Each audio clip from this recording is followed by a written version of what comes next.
Coming up on AC Media.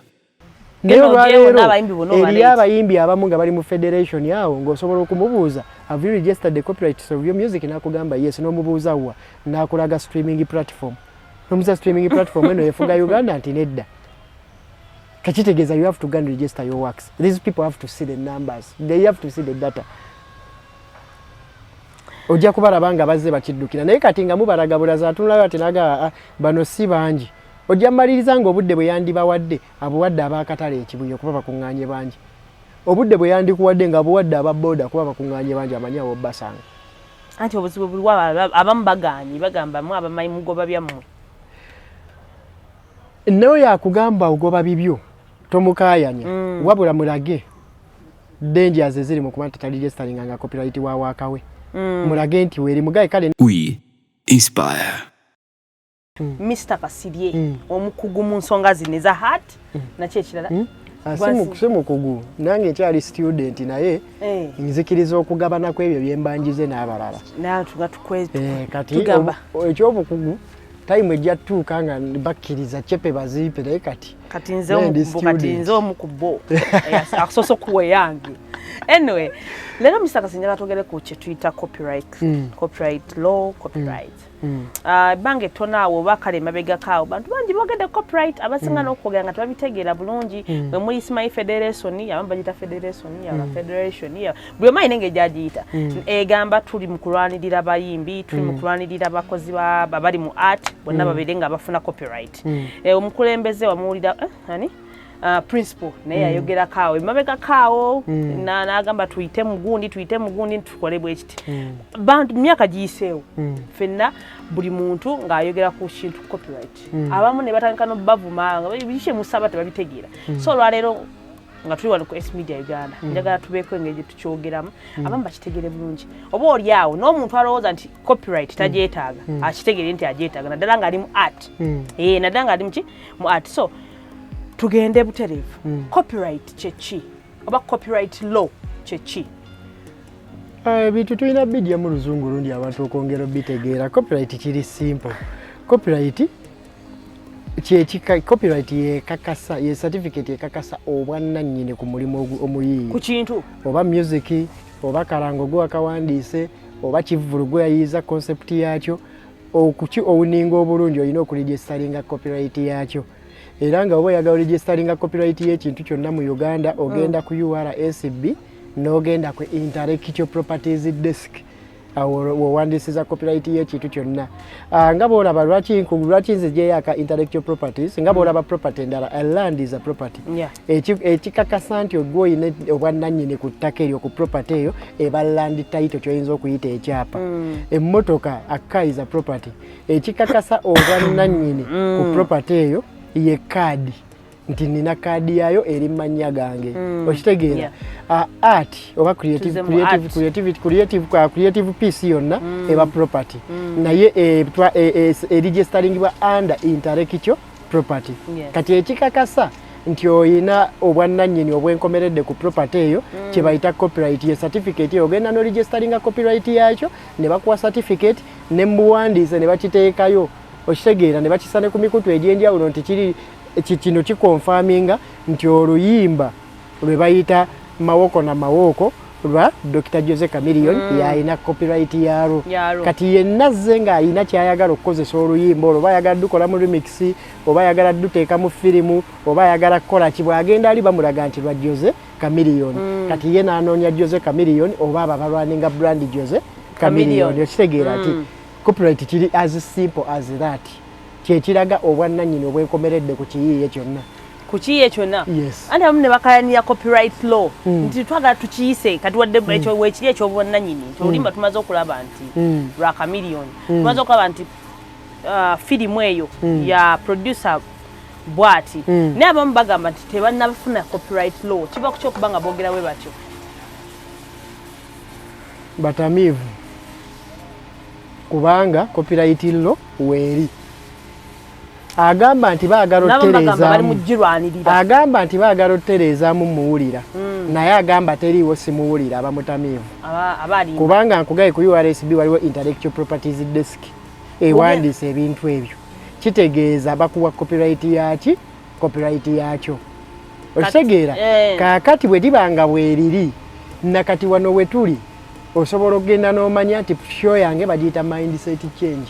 egenda kuba etambula bweti eno concept yayo n'obitegeka bulungi n'ogenda n'owandisa noga atandise show yange under S Media UG bagiyita mindset change n'oregisteringa copyright yakyo na buli kimu ne show bwegenda okutambula singa oli ajja n'akoppa olina omugongo kwokola kikwoleopera olwaleero bayimbi bangi bojja n'omubuuza copyright le Uganda weri ajja kugamba teriiwo naye n'omugaa copyright le n'omubuuza music wo muwandiisa otya nagamba waliwo aggregator sites singa zituniko wa CD Baby DistroKid naga muwandiisiza eyo n'omubuuza DistroKid yefuga Uganda nti nedda ani afuga Uganda nti gavumenti n'amateeka gaayo kitegeeza bw'oba tewatwala luyimba luno ku URSB wali kuluwandiisa kitegeeza terunnafuuka lulwo nti luba lulwo nti waliwo amateeka aga protectinga ne singa nduwandiisa n'endubba n'endukolerako ddiiru ennene oba olina kgenda mu kkooti nange kubatolinga kukakasa nti oluyimba lulwo kitegeeza etteekawo eriyo eryosobola okukola ki osekiwalinga waakawo era nja bagamba mwenna abalina waaka wammwe ow'ebiyiiye mugende mumuwandiisa etteekawo eriri nnyama ntono okaayana eri mu nkwawa nga tonnakaayana ku bino mbu simanya waliwo ebitannatereezebwa na biki sooka oligestalinga emirimu gyo n'eri etteeka erikola ki eririwo liri ne bwe rinajja nga litereezeddwamu oyongera kunyweza okitegeera ne bw'oba n'ekiriwo tonnayiga kikozesa oba ng'akugamba tannakuyigiriza kikozesa then abakolera disservice understand mugende munoonyereze etteekawo eriri mugende mu registeringa emirimu gyammwe mukaayane bino byonna naye nga giriwa ne bw'ona ogamba nti kansooka enkaayane na biti ng'olwedde weeri tugenda kukwata emirimu gyammwe tugiwandiise nja kubeera ndi awo ddiiru ejje ya firimu ng'eriko akakadde ka $1 nga oluyimba lwo lwe baagala nga kunoonya ombule ngende nduwandiise bakebere nga nze alina copyright yalwo bampa akakadde ka $1 jjukira bwe mmala okukakwata ebye Uganda obimanyi nja kukwatako neeka bakawumbi oba bukadde 5 bwe nsaasaanya mu legal system ku frustrating ndukozesa nga tulina kyogenda kati okuneetaasa genda owandiise okaayane ng'owandiisizza oyina wano wakawo teeka wano tulyoke tukaayanira ebyo twagala ottereeza naye nga weeriri lyetteeka erirambika ku abo abaagala okuligestalinga ebiyiiye byabwe ebiyiiye tuli mu art wano gwe twogerako tuli mukaayana ku butya bwe linaabeera effective naye weeriri kitegeeza oyo yenna yagenda n'awandiisa egigi agirina wano akaayana naawe naye nga gwe kyatakugambye ti egigi giri wano era ne bwe linaatereezebwa gijja kuba ki kati mugamba twagala tugitereeze ba artist bafunemu banaafunamu ki kye bata owninga okitegeera tosobola solooza tosobola tunda kyotalinaako bwannannyini sooka ogenda ofuna obwannannyini bwakyo kubanga waliwo etteeka erikuyamba ofuna obwannannyini bwakyo kati ebisigadde tubikaayaneko nga gwe nnyini kyo ne kati bayimbi bangi muli eyo ba artist bangi muli eyo ng'emirimu egyo si gyammwe temwakamalayo oli ku ttaka naye baga agenda ogobe ku kyapa kyalyo na biki biki tobirina naye ng'oga ttaka lyange ng'era olwanirira reforms mu tteeka ly'ettaka naye ng'ate olwanirira reforms mu tteeka ly'ettaka ng'officially tolina ttaka reforms zisobola okujja but first own it mugende muwandiise emirimu mugi owning so kati tulaba abantu bangi tuli mu kwogerako ate olwaleero abantu bangi nga balowooza n'okulowooza nti abayimbi bokka be basaana n'okubeera kwekyo ekintu kya copyright abamu tebabafanako naye nga nabo bali mu art omanyi abantu mukulaba okukonga omutunuulizi wa art ng'oggyeko abayimbi kale kubanga abayimbi kale already first priority bantu kyabala mu art abatuuka okubanga balina okugendako eyo bafune copyright law Simon munene w'ekibuga siri erinnya eriri ku national ID n'eri erinnya lyakozesa mu business Simon official Simon wabukedde ye Simon omunene w'ekibuga lyerinnya lye lya business lyakozesa erimanyikiddwa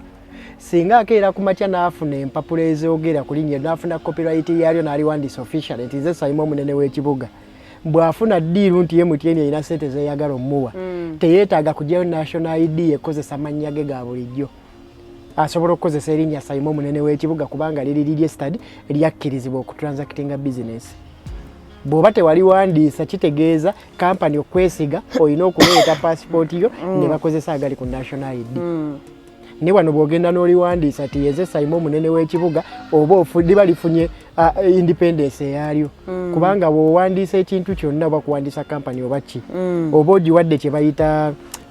oba nayo kennyini aba afuuse muntu ku lulwe wali wabbali aba asobola okusuwinga n'okusuwingibwa under that name kati oba teweetawanyambwa ate yenze Simon Ruzigenno under Simon munene w'ekibuga you can transact any business whether with the government international organization kubagenda ne balaba nti ki gyekiri S Media is a company naye olwaleero nga ggwe wonoogamba nti yenze S Love Therapy you can go and register the copyright of that name ne libeera attached to you kati omuntu agalo transacting a business naawe tajja kwetaaga passport ye gamba nti yenze Esther Nagundi na bulime okitegeera aba asobola okukola ne S Love Therapy because this is now a legal entity kachitegeezaawo ko omuntu yenna yeekyuse eyeeteekako erinnya epaatiike okitegeera nze olwaleero nze Kasirye Adam mu passport yange naye nkozesa brand name Kasirye Adam card kitegeeza nteekeddwa okugenda mpandiisa erinnya eryo singa njagala okutransactinga business n'abantu nga seetaaze kuddayo okukozesa linnya lyange lyaki erya ddala kitegeera so obeera legal entity eri awo ng'osobola okutransactinga so wenna ne woba presenter wa TV ng'olina erinnya okitegeera olwaleero tugendeko ku bano ba TikTok abakola business si bano abagamba nti I'm just doing my work for fun bali abakola wako wadda bachakala ba Mickey seems too funny wale wabalao a lot of people ba creatives aba banji already we have a lot of creatives olwaleero tekeddwa okuwandiisa erinnya Jose Chakala ng'erinnya lyo brand name yo otekeddwa okuwandiisa erinnya Sibitoka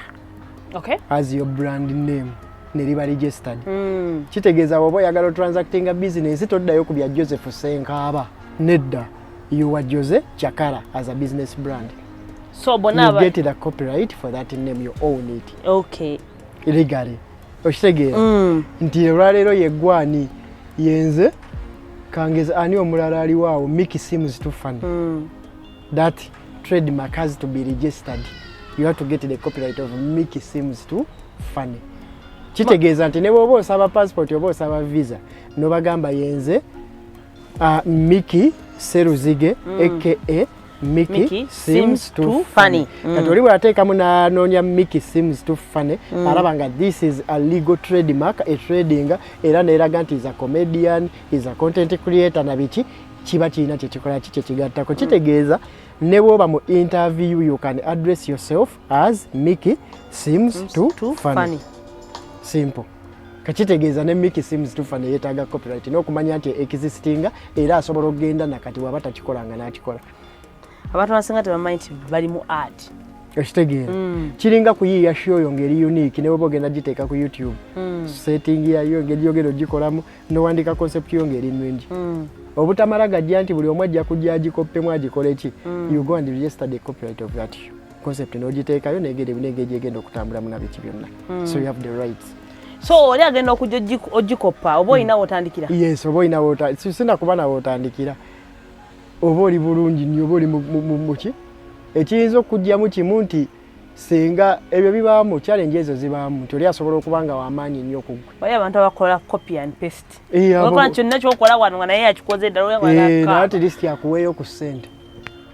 because that thing is registered oyina logo eya company yo you have to register the copyright of that logo nti n'omanya nti eno logo yange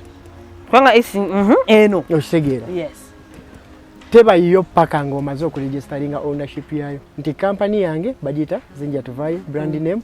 logo yange yeeno bweti ne bweti ki kati singa nkusanga ng'ogikuba nze kati wano mba nsobola okukusiba because I own the copyright of the logo ne singa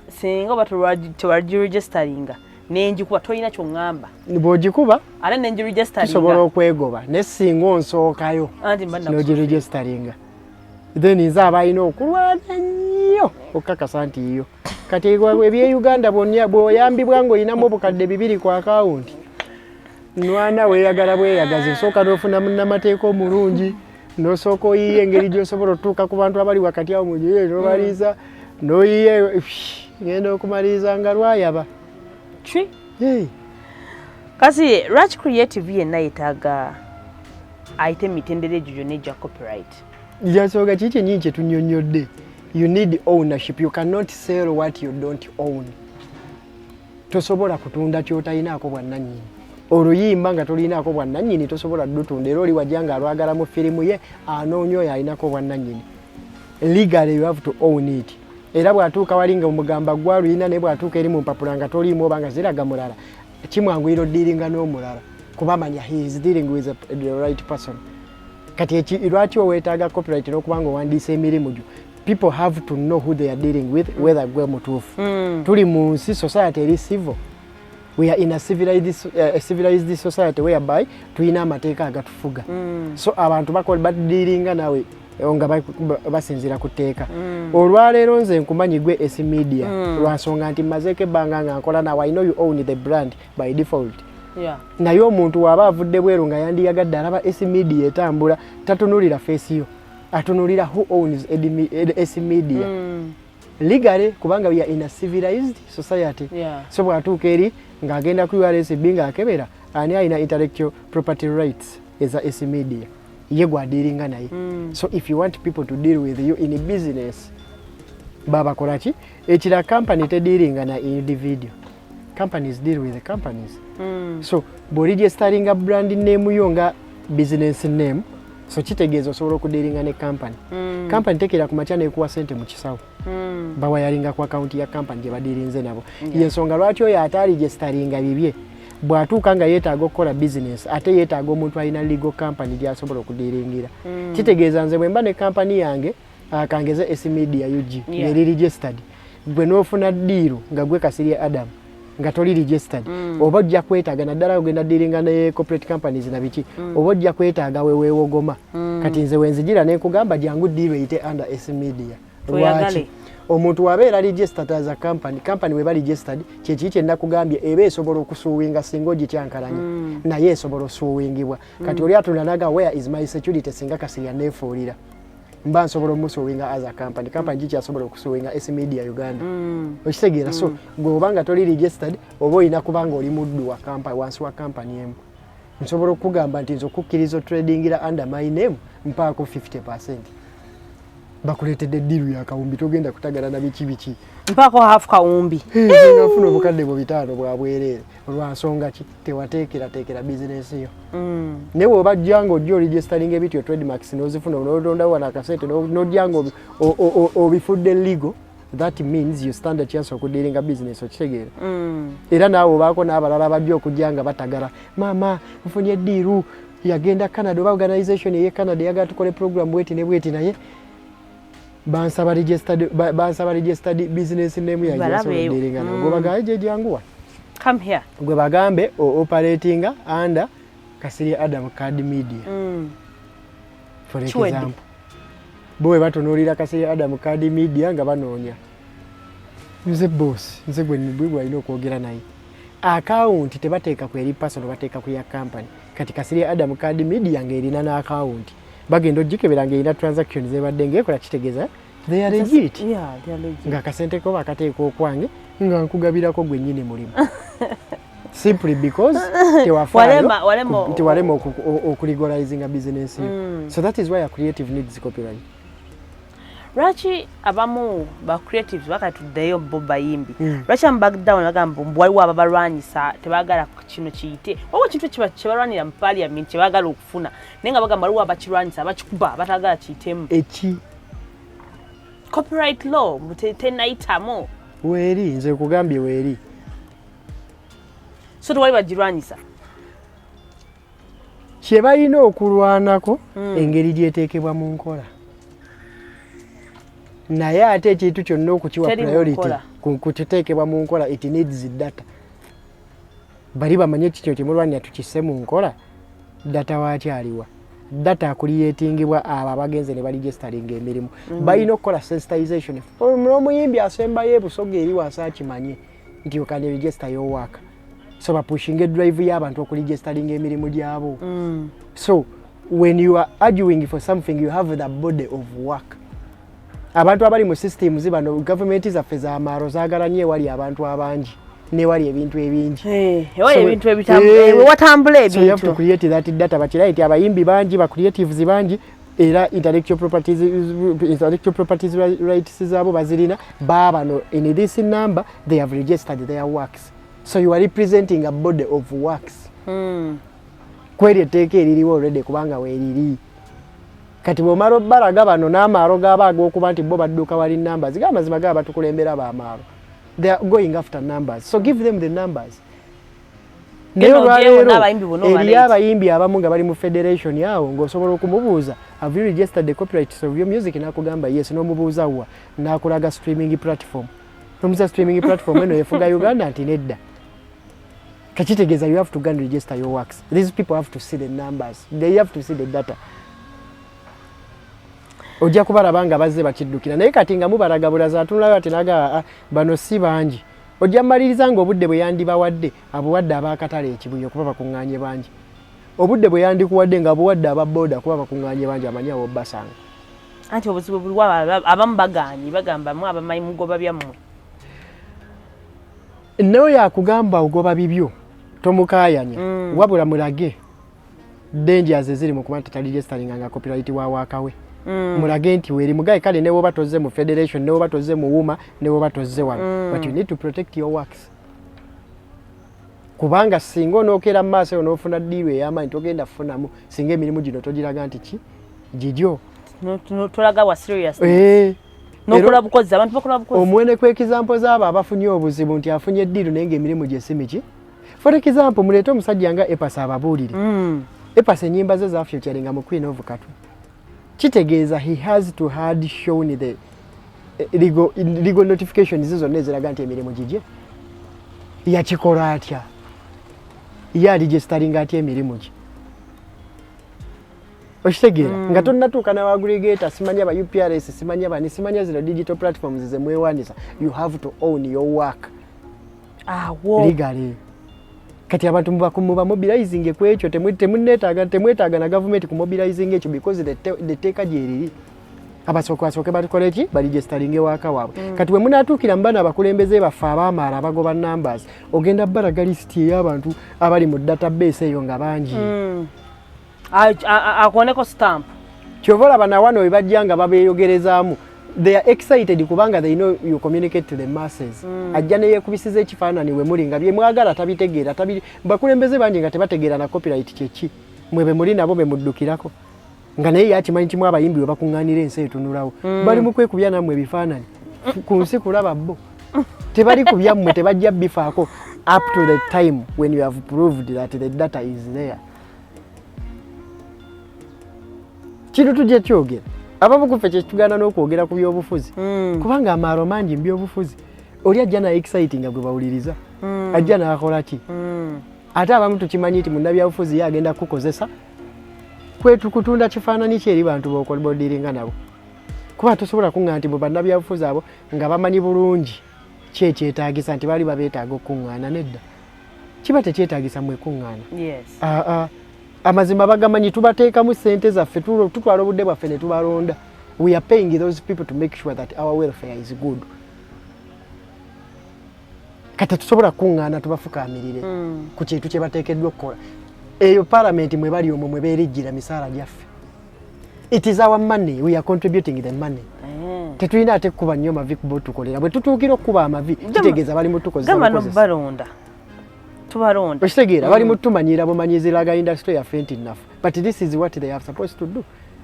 katukkirize nti etteeka baali tukolera weeriri tuligestalinga emirimu batujoze nnyabo okitegeera era balabye ddaffe tukola temuli kati wano kuba kumanyira bumanyize ati kyobulanze federation saajagala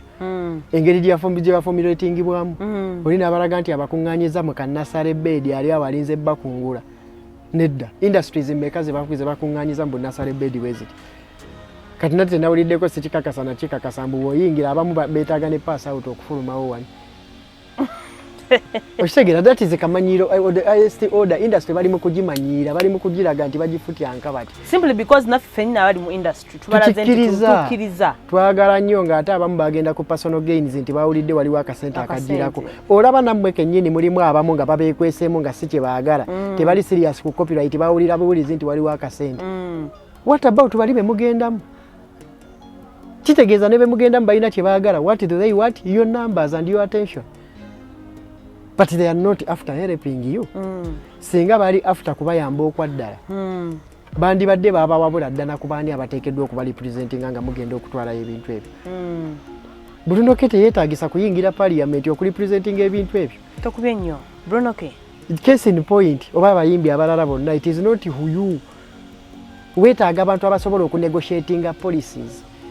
Ebintu nga ebitambula. Nga bakimanyi. Abitegeera obulungi. Omuntu asobola okujja na breaking down how much the art industry is effective. Abayimbi abasinga bano bayimba buyimbi but they don't even know their power.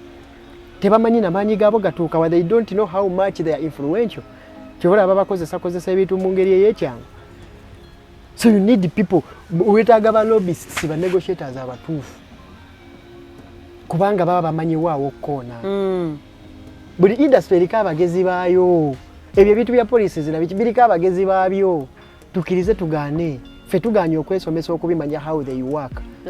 Tetusobola bigwamu bugwi. Bwe tubanga tugaanye okwesomesa how they work, kitegeeza we have to use abakitegeera. You are going to be manipulating people. Bino bino tulimu manipulation. You have to manipulate people. So someone has to be on their level of manipulation. Bwe bagwa kuggwe bakugaayamu bugaaya ne bakusuula wali kuba bafeero tusinga. Bannabyabufuzi bafeero tusinga. Ffe twegeziwaza tulowooza tubasinga. Ne bali bafeera on a national level. Abannabyabufuzi? Bali bafeera on national level. Tetusobola basinga bufeera abasinga obungi. Okay. Era nsoboloza ekigamba nnyo abantu teri mufeera asinga gavumenti. Taliyo. Oli yakukkiriza n'okukkiriza kuba aba alaba ne wooferera n'ennamba asobolokera ku matya n'abalonda mwenna abafere baagala okuyola n'abatwala. N'abakkiriza n'agala okubazaayo mu street kino na kino ne mukkiriza. Okitegeera? Kati oli afere siniya aba abakkiriza nammwe muferereko under his wing. Kakitegeeza gwoba oyagala okufeera abasajja abo bajja mu kyoyagala. Teri tetugenda babuulira kipya. Nga bwe baku exciting ne bakozesa by'oyagala. Uteekedde kuleeta bulemidizi bugenda be exciting. Yes. To the extent nti bano abaawano olina n'okubalaga we bakubbiramu to work for you. So kitegeeza you need people who can negotiate to that level. Nojja n'obalaga ekikyo n'obagamba tukigguse. Bano ba artist abasigadde ne basigala eno kuba kerere kulaga nti kyetaagisa bali bakyogerako bakikola ki. You are inciting the masses. Okumanya nti kino kikola ki? Kyetaagisa. Ne n'abantu abamu batufuna bubi kubanga bo balowooza nti tetukyetaaga ekyo ffe twafuna nnyo. Naye ng'abantu abo abasinga waka waffe babba mubbi. To be honest, people stealing our works, they are using our work for free. Ate nga balaba ne kyetukola tekigatta. Olwaleero omuyimbi asobola ofulumya oluyimba. Omwana alusala ku library n'amusinga oddukolamu ebyamagezi. Kubanga yabba kiwedde you put in the right composition biki okitegeera. Ate naye tolinawo omukwatira kubanga naye kenyini tonnalugigyesalinga kuba lwakitegeeza luli awo ndagala bwe mwasobola okukola ki. Okukozesa kiki kyekugambye register y'owaka tulyoke tulwane. Creative yenna. By the way, wetwagala kubina ebintu actually. Ndese mwa Kasirye right ogere nnyo ku ekyo ekintu. Reason nti abantu abasinga balowooza bayimbi bokka. Ne when it comes to art, kubanga nze ndi content creator. N'abalala ba content creator. N'abantu bonna ab'enjawulo naye ng'oli mu art oba art oli ayinza okukola ekintu nga tamanyi nalina mu art. Tekikoma kuba art. Kebe business endala nti olwaleero logo ya MTN teri bwetyo by mistake. Logo ya Coco teri bwetyo by mistake. Logo ya NBS TV teri bwetyo by mistake. Yes. Puma, Adidas. Design eyo bagikola era ne bagenda ne bagi owninga legally. They have the copyrights for that logo. That means they can arrest you bogireetamu amaaro n'ogikozesa nga tebakkiriza. That is how effective copyright is. Erinnya lya company eyo you have to own the rights for that name. You have to own the rights for the logo. Colors ne graphics gwokozesa. Abamu batuuka to the extent of owning logos for the fonts ebintu byabwe birabika. Yes. Yensonga lwaki ojja kutunulira font ya logo ya MTN nga it is the same. Era lwekyuse eri asobola otunulaga eno font yekyuse. Okitegeera. So everyone ayina ekintu ekiyizibwa. Oba oyina company ng'olina trademark yayo logos na biki. You need copyright. People copywriting phrases nti line iti nsasula nere ekya banki. Omufere afere wa tabu. Afere atwala obudde n'asoma. Gwogendo okola wakawo bulungi ye n'amutwala ogenda okutuuka nga yomutaddeyo ddanga tana kyogamba. Kubanga atwala obudde n'asoma. ojja kwesanga music wa wano abasinga abamuyina baffe kati waliwo ekyo ekikampani kye Kenya ekyatwala rights za music wa bano kirwa kyonna Africa kikuba music awo tulekerewo abayimbi kuba tubyogeddeku ebanga tebasobola kwerwanira tebalekeke sokole naawe Kasirye manyi njagala nyebyononese kati awo nagamba awo tukole ki kubanga content mungi akoleddwa ku ekyo abasinga wano ne digital rights zemwandyewanyisiza someone is gaining twalina Budumulasi ku show ya cruise nga akaaba the same company artists are crying the same company yemu okitegeera kati yabatega ekintu nga we mubanga mwagala okuzza rights muyina kuwoleza Kenya. Who is discussing that? Zino legal companies etulaba ze muleeta simanya wa kyezandisoso to assurance it they can handle that case. Nga temunnasaba ssente endala zonna ne musaba budget ya ssente ezo agende Kenya bagulwano ogwekyo kiguveewo. But if the rights are not yours, copyright never no gifuna neterera, people are going to be paying but someone is going to be taking the bigger share kubanga you don't own. Tulanira reforms mu ttaka fe tulina ettaka lyaffe tofangayo kumanya papula zaalyo baziri mmanyago reforms zizze yes yaga okay kati batugenda ba compensating abawali milioni 2 abawali milioni 3 abano 5 kati bagenda otuuka baga leta empapula zo tukuwe eziraga nti wo ojjuke raga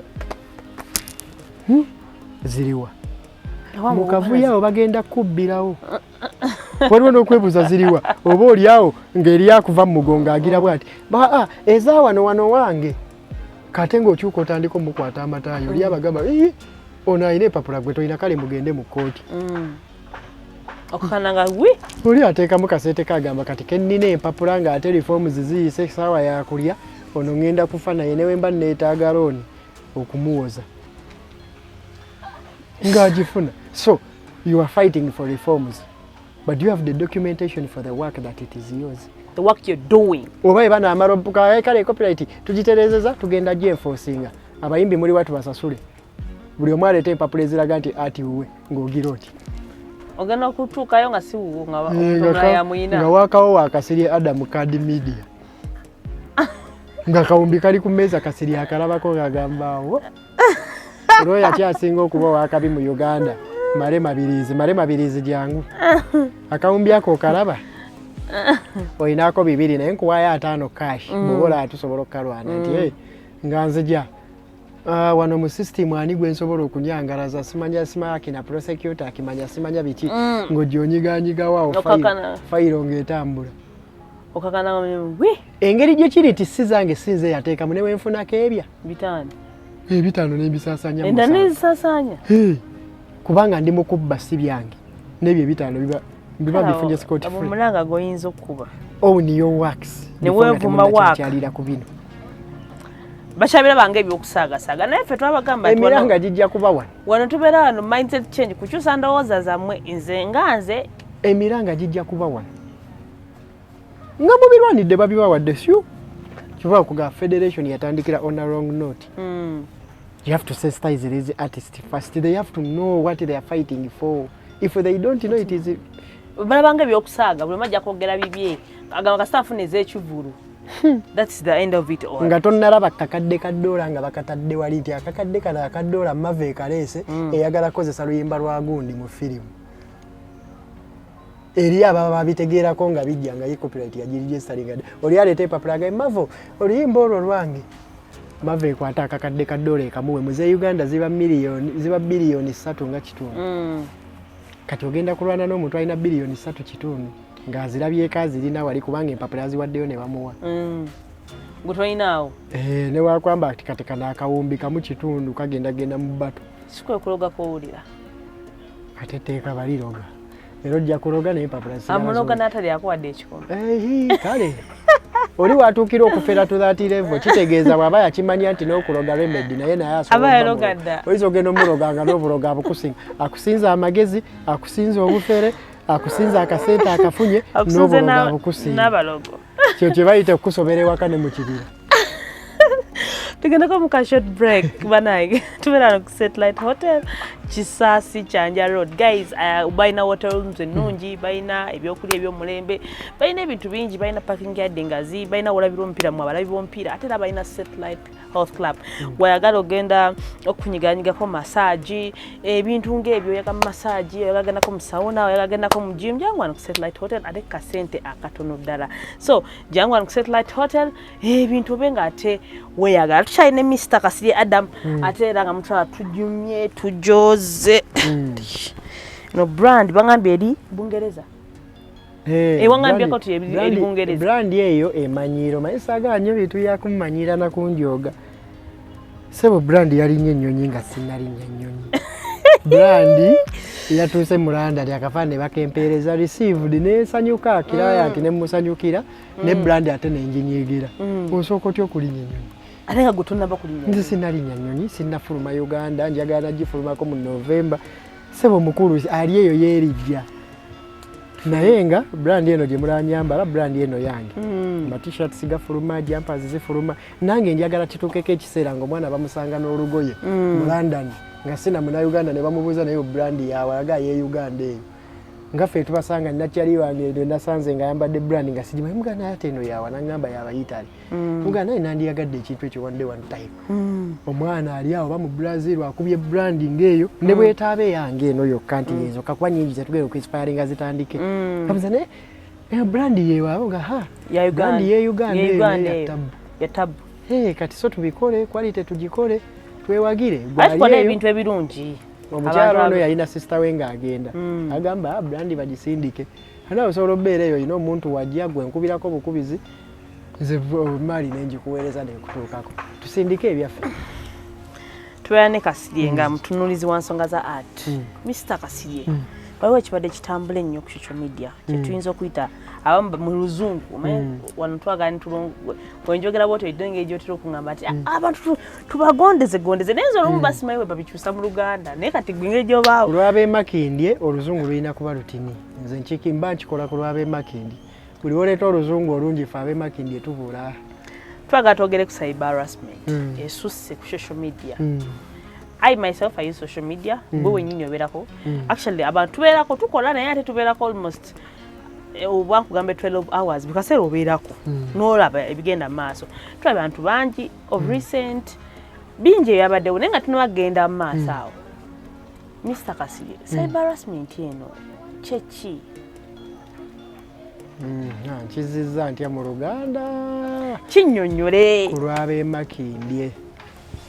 waliwo ekintu campaign ze bazzenga bavuga ennyo kati nga wonoogamba nti sexual harassment kukabasanya mu sexual harassment okukabasanya okwamu okubaamu osobola okukwatirira omuntu mu bitundu by'atayagala nga takkiriza ebitali public okukwatako mu ngalo etiiza okukola n'okukwata obukwasa omuntu mu ngalo osobola okukozesa language n'oyogera ebintu kawala gwe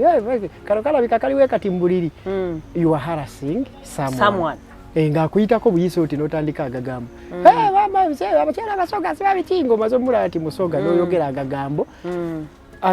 gatakkiriziganya nago nga you are not in your rights okumugamba omuwemula n'okukubaganya osobola okuba obufaananyi bwo mu kitu ekyo naye nga tolina bimugamba kubanga takola ki omuwala atambuza mmere akusemberedde oli mu musikasika mabeere abasajja ba taxi abo okitegeera n'ababoda you are harassing someone kati gwoba omuharasinze physically nti okutte nako kati waliwo harassment ey'okuba nti obimugambye omuyogedde agagambo maani nga tekiri appropriate okitegeera so kati kyekyo mu sexual harassment kati bwe tudda ku cyber harassment omuntu aba aharasinga omuntu naye ng'akozesa cyber space ezo digital platforms etubeerako internet social media biki nojja n'ovuma omuntu n'omuwemula n'omukonjera propaganda n'oyogera agagamba you are harassing someone n'oyogera ebigambo boogera ebigambo ku social media oli najja n'akugamba nti Kasirye muhoozi project yalya okitegeera you are harassing me one gwe nalabye yagambye walya okitegeera yes kati nojja n'onsonyi okujjukiza ebintu bye osajja kwe nali nkwagala nnyo naye ennaku zino nvudde ku mulamwa ati kati abono kale nti aba expressions tavumye takoze eki wabula akulaze nti ovudde ku mulala kiri osobola kitekinga in good faith ne wetekinga noga ne truth navaako bobola bango okyaliko nosigala ng'okola bobola ngavaako ne weetereza omuntu okutuuka ku level wavumira naawe mula n'akola ki olira jaga mama wali kino jajja wali kino senga wali kino abaana wena tukamu abaana bo wena tukamu mama wo so kati go harasenze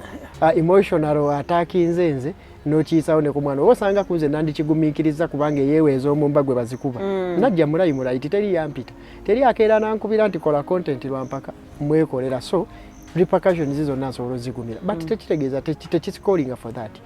ne kati ate boyitawo n'okuba n'omwana n'okuba ne mama nabiki nti oba oyiseewo nti ne mama wange ajja kuba ayina waatudde alaba omwana nga ayogera ebigambo ku maama wa Kasirye asooka nebuzaagana naye omwana yammanyi yali andabye lwaki mmanyira okusuka oba okitegeera so it goes to that level kati so yeyo ndowooza cyber harassment gye tuba twogerako okukibreakinga down naffe ab'emakindi okitegeera abaana bavuma waliwo bintu byemba ngenda okwogerako nensooka nzijukiramu naye nengamba bannange baana mwe mukozesa olulimi olubi naye Kasirye lwaki abantu bavuma nnyo we batyo azin kiki abantu okubeera nga batuuka okukozesa social media we batyo Oyina ajja n'akuframinga Oyina ajja n'akuvuma n'avuma bazadde bo nga tebabirinamu n'akuvuma n'akuyingira byenda abantu bavuma nnyo we batyo kubanga balwadde they are sick mental abantu bali disturbed ku bintu bingi ebiba bibakyankalanyiza ebigenda mu maaso mu ggwanga ebigenda mu maaso ku mirimu gye bakolera ebigenda mu maaso mu relationship zaabo leero bba wange yankubye empi siina kyamukolera w'amaanyi sijja mulopaka kuba abawa akasente maama amwagala okufa naye bwe nsanga esinga yeesiriwaza ku social media obusungu bonna bwe nandivumye kigozaga nnyabo ngenda kuvuma esimuvume kakasenti esonyabula ennyanja kati ye mu kuvuma ayinza n'okuba wakuvumira mu ofiisi oba ku simu yatunudde ku kifaananyi kya bbaawo ati ye screen saver alina omulaga nti akyamwagala kati ye avuma kasoma n'obusungu n'abussa ku ggwe abantu bali hopeless tu instillinga tutya essuubi okudda things must change for the better okuva mu leadership kuvira ddala mbukule kuvira ddala ku families okay yes abantu twafiira ddala kuvira ddala ku families obuchayi nenge ebimu ku byawudde family kwe kuba nti abantu abazadde tebafuna budde bw'abaana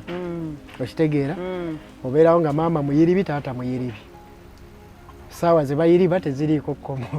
onajja kuyiriba kuva ku makya paka lwaggulo basobola okuyiriba nga bonna bajja kudda omu ajja kudda 5 omulala adde 8 that means tebagenda kubeera mu bulamu bw'abaana baabo tebajja kumanya gundi yamuyigiriza kuwemula gundi yamuyigiriza kuvuma so bye bandiyagadde omusomesa tebagenda kufuna budde bukola ki bimusomesa kati ate mu buufu bwe bumu n'osanga yandibadde nga regulator wakati awo gandibadde masomero na media eba ekola kinene nnyo ku kushapinga abaana be banaaba okusinziira ku content gweraga na gwesoosowaza n'abantu ababeerako kubanga at the time nga tolina baana bo oyinza obba wamugulira essimu ng'ali ku ssimu oyinza obba wabagulira TV nga bali ku TV okitegeera kitegeeza Katonda alina kuyamba ali ku TV abeemwensa akimanye nti eyinza okuba abaana batabakola kyabamulaba Katonda alina kuyamba Kasirye abeemwensa ng'ashootinga ka video ako kayagala okushootinga akiteeke mu consideration nti eri abaana bakola ki abato ayinza okuyigira bakola ki abalaba okitegeera so it is a group effort ne tulina okumanya nti ki ekimazeemu abantu essuubi tutandikiraawo people have lost hope ekyo kyokka nga tutegedde nti abantu baweddemu essuubi tulizizza tuti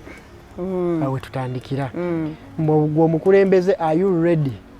okusaddaaka pride yo are you ready okusaddaaka ku talent yo eri abakulembeze nga talent yabo bubbi nga bw'atabba tatuulirawo oli ready okusacrificing at least a percentage of your talent ey'obubbi kale obbeko 50% ogireke ekola ekituufu okitegeera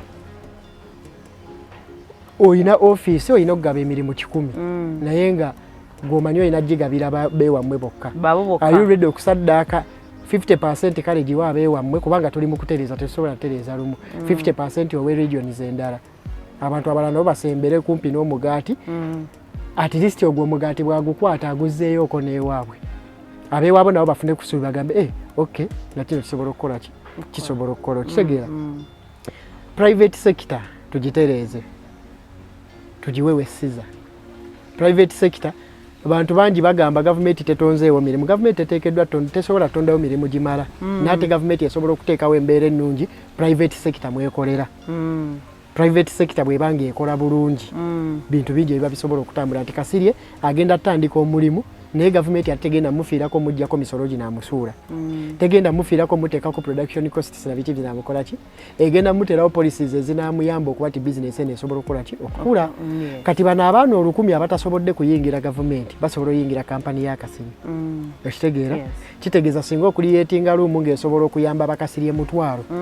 nga buli Kasirye asobola okuemployingira abantu 1,000 that is bakasirye basobola okuemployinga abantu 10,000 so we have to revise that abantu babeemu essuubi ti gavumenti bw'enannima nja kufuna ewa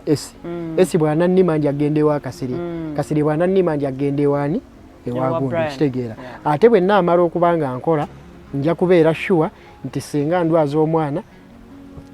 mu ddwaliro lya gavumenti eddagala lyeriri singa mbanga neetaaga okuweerera omwana n'amasomero ga gavumenti gali ku mutindo gye tusobola oweerera abaana baki obulungi bino byonna tuli mu kugezaako kukendeeza ku cyber harassment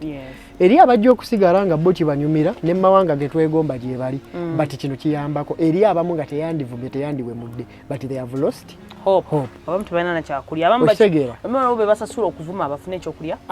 oli abo nga bamusasula okuvuma afune ekyokulya naye gwamanyi namulidde awo repercussions gye ziri bagenda kusasula ofune ekyokulya ne buladi ojjagwa ku muntu akukufuumuula embooko 1,000 ojjagwa ku muntu akusibe ojjagwa ku muntu akuloga omumwa gukyuke ng'oliire nga bakusasula fayina ofuna ekyokulya naye ngaekyokulya ogenda kiriirawa ogenda kiriira eno kikyengezaako okulaga nti omuntu yenna gw'okubamanya togenda kuditamini ng'agenda kukaaba atya wali ogojja okuba asirike akuleke ogojja okuba amazima gali tukiyiseewo akutte yes waliwo gojja okuba akusibe waliwo gojja okuba akikola omuntu we waliwo abeera nagamba ono tekijja muluma kankolera omuntu we eriyo gwogenda ovuma ku social media asirike ogambe ono alinga bakasirye newomuvuma tafaayo omuvume nga ye abaza kimugundi ono wawe nyinza omusanga netugasimbagana so much as we have lost hope we all have problems we all have issues nchingenda chiddinga n'emirundi mingi we are all not just wakwa mu bagumu ekimala okugumira ebizibu ya nove obaye wakano bisibira by the way tubaye wakano bisibira msenge nosirika okuvuma tekirina kyekintaasa ne bwe nakuvuma nino bagaininga boda ne bwe nakuvuma nga ndimuliddwa ez'okulya kwolwo ngenda kusula ne bwe nakuvuma nga kiki kati ngamba oba nvumye eso basimuvumye my problems are here kane ngamba kangumire ebizibu byange sijja kuba na bizibu byange ate nga tteko esafunye waranti akunoonya nedda nsobola okyewala sijja kuba na bizibu byange ate nga tteko okubanga nti otuula ku papazi mu ddembe nti okutuula ku satellite hotel mu ddembe kubanga nkimanyi singa mba ntudde wano singa mba ntudde wano gundi naafubutuka wali okimanyi kati abaana be batyo gye bali nga tuula tulaga singa mba ntudde wano bebe naafubutuka wali mwalaba kayenga asisinkanye bebe nga ina okwogera ebigambo bingi nnyo ebijjuza tanka oli amutegeera kubanga oluusi ayinza obba tabyogera lwakuba nti amwagala nnyo naye abyogera nti naali ebbali wali eyandiyagadde omukuba kuba abantu bano oluusi ayinza obutakkuba naye abawagizi be b'omusanze nabo bo nga banyiga nnyo mmusinga ye asobola okwesonyiwa kati neyandibadde ebbali alina okukkiriza nti ddala omusajja akoze eki ayogedde yeetonze okitegeera nze saagala tambulira mu mbeera eyo njagala at least onkuba ejjinja nga kyonkubira nkikkiririzaamu nga nakyogera era bino byenjogedde wano ne byengenda okwogera ewalala mbikkiririzaamu kati gwe ebibanga bikuyisizaawo binoobanga otuuse ku levo y'okunkuba ojja kunkuba naye sijja kwekweka nti ntidde okugenda wali kubanga nina bye nayogera lwansonga mbikola ki mbikkirizaamu kati kiri gwoli obitegeera n'obutakola ki n'obutabitegeera kati si buzibu bwange era sijja bitya naye gwe ayogera ebintu nga naawe mu mutima gw'okimanyi nti ogenda byogera ate obe nga bw'olaba esi ojja kuba wakasasula emmere yo ku satellite hotel olabe esi nga jja ekyebiri kyo kireka ofuumuuke gwe weetereeze abantu abamu bavuma wano abantu nga balina immunity nga muvumi wa state ow'ekyama oba muvumi wa kibiina kimu ow'ekyama era nga bw'anaafuna obuzibu bajja kujjayo n'aga omubuto bakutaase bw'ani agenda okukutaasa bazadde bajja kukola kuti nga bakaaba waliwo shiemu Amoti yali ku stage ng'alina omuyimbi gwayanjudde ndowooza abantu ne batakkiriziganya na muyimbi oyo bulungi ne batandika okukasuka obucupa ku stage Amoti yayimirira bati naga mukasuke bangi mukasuke mugende mu maaso mukasuke ne twetaaga koogwa singa tufunayo ogwa yajobba buli yatukasuka kubi mugende mu maaso abeera mukasuke n'abeera mukasuka Amoti nga omumanyi ali sarcastic najja nga abagamba mukasuke yakyogera ng'ekiri komiko but my friend musobola okukasuka obucupa nga muli bangi omuntu ye ne yeetegerezaamu omu n'agamba oyo omuvubuka w'ekisaati kya green ow'ekisirani kye ne musiika nebweru ayinza n'okuba teyakufuddeko nnyo ne musiika naga si ono ngasobola okulicognize nga tigwakikoze kigakikasuke so muvuma abantu mu bungi muvumise maanyi naye buli omu ajja kukaaba lulwe bangi babakutte ne muke ne mwetonda noga nali manyi gundi w'amaanyi okutuuka kati ate yeetondera ki so every decision you make, every choice you make will have consequences kitegeere mu ngeri yonna gyoyagadde okyetaaga musaagala kumanya wabula nkyogedde lwakuba nkikiririzaamu era kimpa emirembe nga nkyogedde so gwe naye kyoyogedde kikuwa emirembe nga nze nti ojja sigala olyoka otambula oba so mulekera obuukizi nadde nokuyisamu eggayi naye bamyesonyi wakyali mwebali oli naavuma munne n'amaana naye nze besisaaga maye nze siri muntu asaagasaaga era ngambira toddangamu twawudde si bubi abamu ffe tetujja kwawula nammwe anti nze tonvumanga ngamba bw'ona osiriwala n'onvuma ng'akutunuulira bw'amagezi bwe ganadda n'ojja twogere ebirimu amagezi tusobola okwogera abantu ba hypocrite nze era ekintu ekisinga okunyigiza bulamu hypocrite nze nga nze sigiina character eyo oli wabakyali wange abakyali naye ebyo ebyokuddayo olwagamba babadde onoonyezaako kontenti mukwano ng'obadde kyali wange kaba kaweddemu otherwise Mr. Kasirye nga tutunaba kumaliriza tweyanzege byonna okuva gye tuviiridde yonna abantu sooka bakube t-shirt entuddemu tugibakube amaaso tuve wano brand eno gye nyambala ku kontenti yena gwe mulaba nkola nyambala brand eno brand yange etunda ngoye mulimu t-shirts jumpers n'engoye endala ebisweta bigenda tutandika ofuluma nkofiira so obanga weetaaze ng'olina product yonna gy'oyagala okungulako osobola okunkoonako ku 0755196813 nekibanga osobola okukola order gy'oyagala neba delivered t-shirt zitundibwa emitwalo 5 jampa ziri mitwalo 8 n'ebisigadde tujagenda mu maaso nga tubabuulira era mu maaso awo tulinamu enteekateeka y'okuba nti tukola website ng'omuntu osobola okubeera gy'oli n'ojja n'otunuulira katalogo yaffe tulinamu ki no ordering kyo ordarinze nekibanga kikwati nga kikolebwa we are going digital so tulina okuba nga tukola ebintu bino ate n'ekirala tubikolera mu spiriti y'okuba nti twagala ebeera example eri ba creatives ab'enjawulo twagala ebeera example eri ba creatives ab'enjawulo endorsement z'ofuna tezimala nga ffe endorsement omuntu afuna endorsement obanga alina omulimu nti bajja kupangisa ogenda okola omulimu in that time nga bakwetaaga energy yo bagyetaaga knowledge yo bagyetaaga singa batuuka nga tebakyetaaga ngeri omulala ze nga akikola bulungi okusinga gwe ng'ofuluma so buli wosayininga endorsement bwotyo kimanye bagisayininze naawe lwansonga bakwetaaga kaseera ako era omuntu asayininga naawe endorsement aba tatunuulidde gwe ye aba atunuulidde ani addako gw'owedde as long as you can sustain asobola osigala ng'akozesa but should time come nga yeetaaga omulala obanga era omuntu ali employed endorsements another form of being employed so bw'obanga ozikola funamu akasente invest in something that you can own permanently kati no maaso osobola okiowninga permanently gwe wonojjira ompeera eddagala ly'emmere y'obumyundirange that's an endorsement with or without it nsobola okubeerawo singa mba ne art ya creating business eyange kati so olwaleero bw'okireeta akasente ke nnaafunamu I have to reinvest creatives you have to reinvest n'ekirala togenda kubeera wakabi forever abantu bajja face zijja neikula netukola ki so mu time woofunidde nga you can accumulate that amount of money accumulate friends as many as you can kubanga business partnerships zi basing on relationships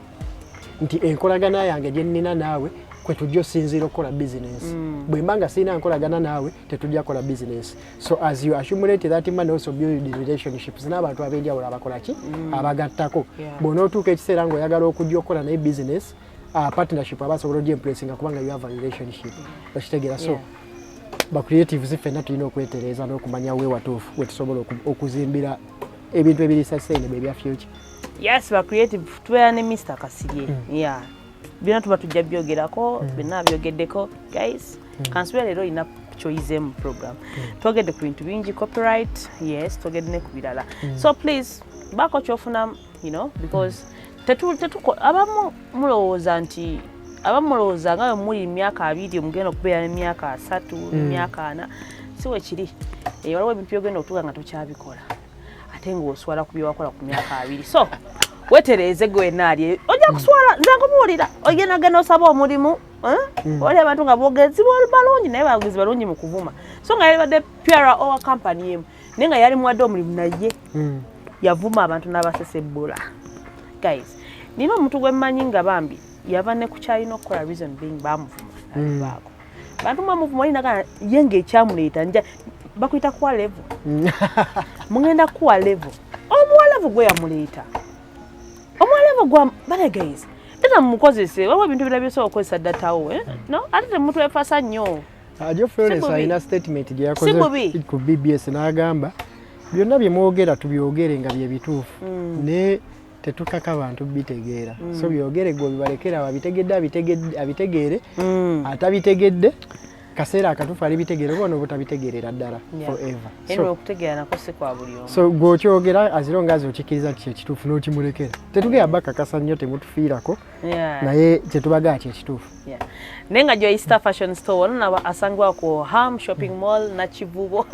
yakaya oluvannyuma lw'ekisawo kubanga nakyo kirabika bulungi. So gwe okimanyi Hamu ekubyeko bweti buli abantu basuddewo amaduuka bageze mu Hamu sitemolo tunja kutwala oba tekadde omupi oba kigulawo ddi naye nga Joy Star Fashion Store engoye zonna azikuletedde goli muvubuka